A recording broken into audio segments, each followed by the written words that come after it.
ಚಿತ್ರದುರ್ಗದಲ್ಲಿ ಖಾಸಗಿ ಗಾರ್ಮೆಂಟ್ಸ್ನಲ್ಲಿ ಬಾಂಗ್ಲಾ ನುಸುಳುಕೋರರು ಪತ್ತೆ. ನಾಳೆ ವೈನ್ ಮರ್ಚೆಂಟ್ಸ್ ಅಸೋಸಿಯೇಷನ್ ಪ್ರತಿಭಟನೆ. ಮದ್ಯ ಸಿಗಲ್ಲ. ಬೆಂಗಳೂರಿನಲ್ಲಿ ರೈಸ್ ವಿವಿ ಕಚೇರಿ ತೆರೆಯುವುದಕ್ಕೆ ಚಿಂತನೆ. ಸುದ್ದಿಯನ್ನು ನೋಡೋಣ ಸಮಗ್ರ ನ್ಯೂಸ್ ಟಾಪ್ನಲ್ಲಿ.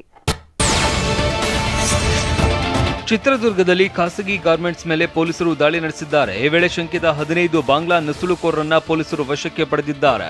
ಅವರನ್ನ ವಿಚಾರಣೆಗೆ ಒಳಪಡಿಸಿದ್ದಾಗ 15 ಜನರ ಪೈಕಿ 6 ಬಾಂಗ್ಲಾ ನುಸುಳುಕೋರರು ಪತ್ತೆಯಾಗಿದ್ದಾರೆ.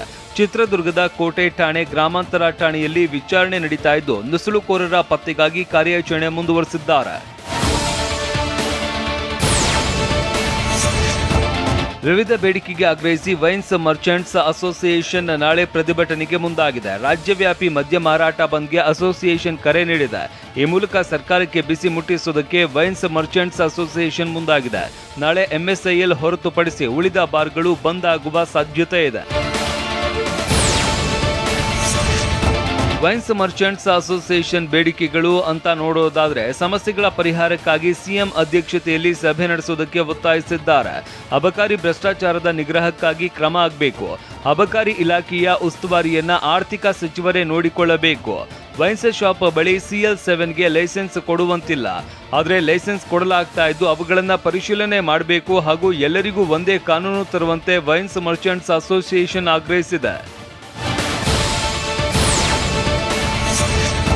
ಕನಕದಾಸರು ಚಿನ್ನಕ್ಕಿಂತ ಅನ್ನಕ್ಕೆ ಹೆಚ್ಚು ಮಹತ್ವ ಕೊಟ್ಟವರು. ಅದೇ ರೀತಿ ಸಿದ್ದರಾಮಯ್ಯ ಅನ್ನಭಾಗ್ಯ ಜಾರಿ ಮಾಡಿದರು ಅಂತ ಡಾಕ್ಟರ್ ವ್ಯಾಸನಕೆರೆ ಪ್ರಭಂಜನಾಚಾರ್ಯ ಹಾಡಿ ಹೊಗಳಿದ್ದಾರೆ. ಬೆಂಗಳೂರಿನ ವೀರೇಂದ್ರ ಕಲಾಕ್ಷೇತ್ರದಲ್ಲಿ ನಡೆದ ಕನಕ ಜಯಂತಿಯಲ್ಲಿ ಮಾತನಾಡಿದ ಅವರು, ಸಿದ್ದರಾಮಯ್ಯ ಅಧಿಕಾರ ವಹಿಸಿಕೊಂಡ ಮೊದಲನೇ ದಿನವೇ ಅನ್ನಭಾಗ್ಯ ಮೂಲಕ ಹಸಿವು ನೀಗಿಸುವ ಕೆಲಸ ಮಾಡಿದ್ದಾರೆ ಎಂತಂದ್ರು.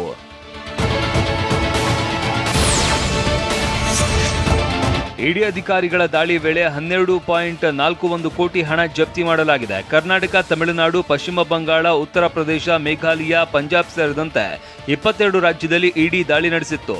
ಸ್ಯಾಂಟಿಯಾಗೋ ಮಾರ್ಟಿನ್ ಮತ್ತು ಸಮೂಹ ಸಂಸ್ಥೆಗಳು ಫ್ಯೂಚರ್ ಗೇಮಿಂಗ್ಸ್ ಮತ್ತು ಹೋಟೆಲ್ ಸರ್ವಿಸ್ ಕಚೇರಿಯಲ್ಲಿ ಇಡಿ ಶೋಧ ನಡೆಸಿತ್ತು.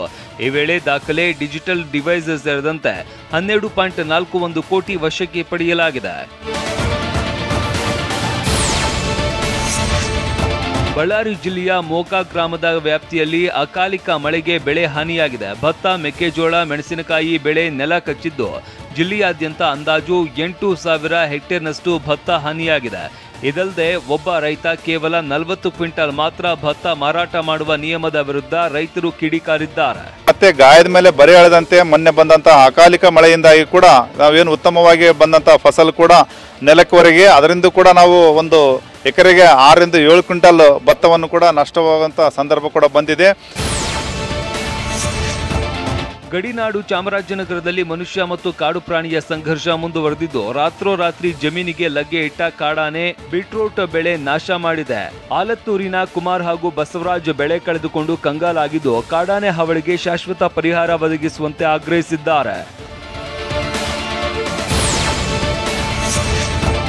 ಅಮೆರಿಕದ ಹೂಸ್ಟನ್ ಟೆಕ್ಸಾಸ್ನಲ್ಲಿ ರೈಸ್ ಯೂನಿವರ್ಸಿಟಿ ಸಾಕಷ್ಟು ಹೆಸರು ಮಾಡಿದೆ. ಭಾರತದಲ್ಲೂ ರೈಸ್ ಯೂನಿವರ್ಸಿಟಿ ಸ್ಥಾಪನೆಗೆ ಮುಂದಾಗಿದೆ. ಈಗಾಗಲೇ ಕರ್ನಾಟಕ ಉನ್ನತ ಶಿಕ್ಷಣ ಇಲಾಖೆ ಜೊತೆ ಒಪ್ಪಂದಕ್ಕೆ ಮುಂದಾಗಿದೆ. ಬೆಂಗಳೂರಿನಲ್ಲಿ ರೈಸ್ ಯೂನಿವರ್ಸಿಟಿ ಕಚೇರಿ ತೆರೆಯುವುದಕ್ಕೆ ಚಿಂತನೆ ನಡೆಸಿದೆ. ಸಂಶೋಧನೆ, UG, PG ಮಾಡೋದಕ್ಕೆ ರೈಸ್ ವಿವಿ ಸ್ಕಾಲರ್ಶಿಪ್ ಆಫರ್ ಸಹ ಕೊಟ್ಟಿದೆ. ಅಲ್ಲದೆ IISc ಹಾಗೂ IIT ಯೊಂದಿಗೆ ರೈಸ್ ಯೂನಿವರ್ಸಿಟಿ ಶೈಕ್ಷಣಿಕ ಒಡಂಬಡಿಕೆ ಮಾಡಿಕೊಂಡಿದೆ.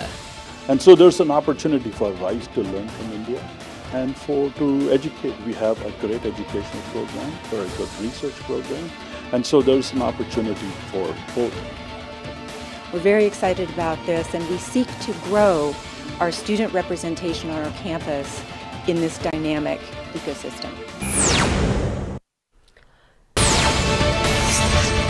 ಟಿಕೆಟ್ ಬುಕ್ ಮಾಡಿದ್ದ ಬಸ್ ಬದಲು ಬೇರೆ ಬಸ್ ನೀಡಿದ್ದಕ್ಕೆ ಪ್ರಯಾಣಿಕರು ಆಕ್ರೋಶಗೊಂಡಿದ್ದಾರೆ. ವಿಜಯಪುರ ನಗರದಲ್ಲಿರುವ ಕೇಂದ್ರ ಬಸ್ ನಿಲ್ದಾಣದಲ್ಲಿ ಘಟನೆ ನಡೆದಿದೆ. ವಿಜಯಪುರದಿಂದ ಬೆಂಗಳೂರಿಗೆ ತೆರಳುವ ಬಸ್ ಬದಲಾಗಿದ್ದಕ್ಕೆ ಪ್ರಯಾಣಿಕರು ಹಾಗೂ ಸಾರಿಗೆ ಇಲಾಖೆ ಅಧಿಕಾರಿಗಳ ನಡುವೆ ವಾಗ್ವಾದ ನಡೆದಿದೆ. ಈ ವೇಳೆ ಅಧಿಕಾರಿಗಳು ಹೆಚ್ಚುವರಿ ಬಸ್ ಅಂತ ಶಮಜಾಯಿಷಿ ನೀಡಿದ್ದಾರೆ. ಆದರೂ ಪ್ರಯಾಣಿಕರು ಸಮಾಧಾನಗೊಂಡಿರಲಿಲ್ಲ. ಬಳಿಕ ಪೊಲೀಸರು ಮಧ್ಯ ಪ್ರವೇಶಿಸಿ ಪ್ರಯಾಣಿಕರನ್ನ ಸಮಾಧಾನ ಪಡಿಸಿದ್ದಾರೆ. ಮೈಸೂರಿನ ವರುಣಾ ನಾಲೆ ಮೇಲೆ ಕೇರಳದ ಯುವತಿಯೊಬ್ಬಳು ಹೈಡ್ರಾಮಾ ನಡೆಸಿದ್ದಾಳೆ. ಬೆಂಗಳೂರು ಮೈಸೂರು ರಸ್ತೆ ಮೇಲೆ ಹಾದು ಹೋಗುವ ನಾಲೆ ಏರಿದ ಯುವತಿ ಅಪಾಯಕಾರಿ ಜಾಗದಲ್ಲಿ ಓಡಾಟ ನಡೆಸಿದ್ದಾಳೆ. ವಿಷಯ ತಿಳಿದು ಸ್ಥಳಕ್ಕೆ ಬಂದ ಪೊಲೀಸರು ಆಕೆಯನ್ನ ಕೆಳಗಿಳಿಸಿದ್ದಾರೆ.